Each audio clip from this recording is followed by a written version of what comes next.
تعرف ان في ناس اتصورت مع موميا وماتت؟ ليه يا عم ماتت ليه؟ كانتش لابسه كمامه؟ انا بتكلم جد. لعنة الفراعنة. اللعنه اللي بتيجي مع اشتراك نتفليكس دي.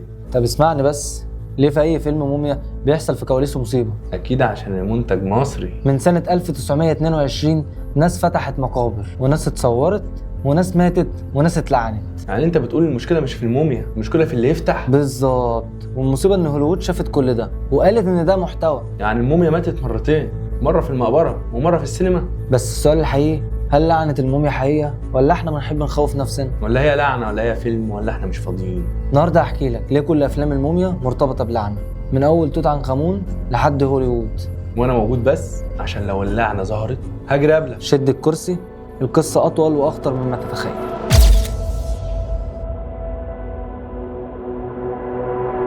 عمرك سألت نفسك سؤال غريب شوية؟ ليه أي فيلم موميا تشوفه لازم تلاقي مصايب حصلت في الكواليس، زي ممثل مات أو مخرج اتصاب أو تصوير وقف وحوادث غريبة؟ وهل ده صدفة ولا فعلا في لعنة اسمها لعنة الفراعنة؟ والأغرب بقى إن الكلام ده مش بس في الأفلام، ده بدأ من أكتر من 100 سنة، ومن وقت ما الإنسان قرر يعمل حاجة واحدة بس، إنه يفتح مقبرة مقفولة بقالها آلاف السنين.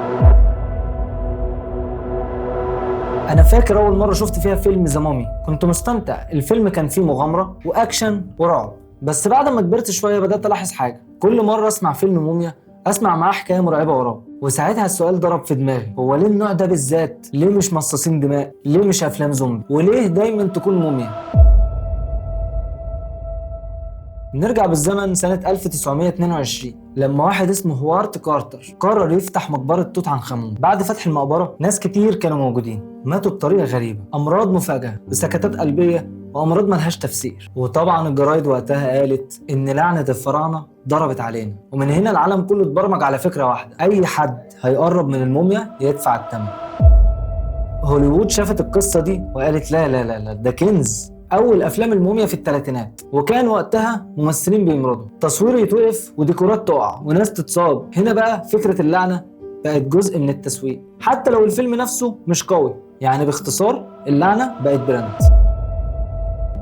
أغرب الحوادث اللي حصلت فعلا في أفلام الموميا، تعال بقى أقول لك شوية حوادث تخليك تقول لا ده مش طبيعي. اولهم ممثل اتخنق فعليا اثناء تصوير مشهد، حد اتصاب اصابه خطيره بسبب ديكور، تصوير اتلغى بسبب حريق مفاجئ، ناس ماتت بعد الفيلم بسنتين بس باعراض غريبه، وطبعا كل ده كان بيتفسر بحاجه واحده بس، ان اللعنه صحيت. طب تعال نسال سؤال مهم، هل اللعنه حقيقه ولا وهم؟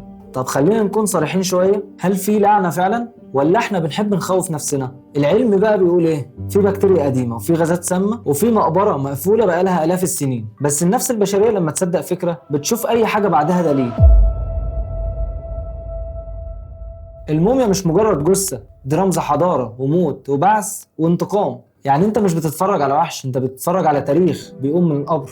وهنا بقى عزيزي المشاهد لازم اقول لك كلمتين مهمين جدا، شايفك يا اللي ورا الكاميرا انت، القصه مش لعنه ولا موميا، القصة إن الإنسان دايماً بيحب يلعب في الممنوع. يمكن اللعنة الحقيقية مش في المقبرة، يمكن في فضولنا اللي ملوش حدود. دلوقتي بقى تقدر تقول لي بصراحة، أنت شايف إن لعنة الموميا حقيقية ولا مجرد قصة حلوة اتبعت لينا؟ اكتب رأيك في الكومنتات، ولو حابب النوع ده من القصص اعمل شير، ولو عايز حلقة تانية من نفس النوع ده سيب لي الإيموجي ده في التعليقات. عاش عليك يا بطل إنك وصلت لنهاية الفيديو، وبكده أقدر أقول لك سلام.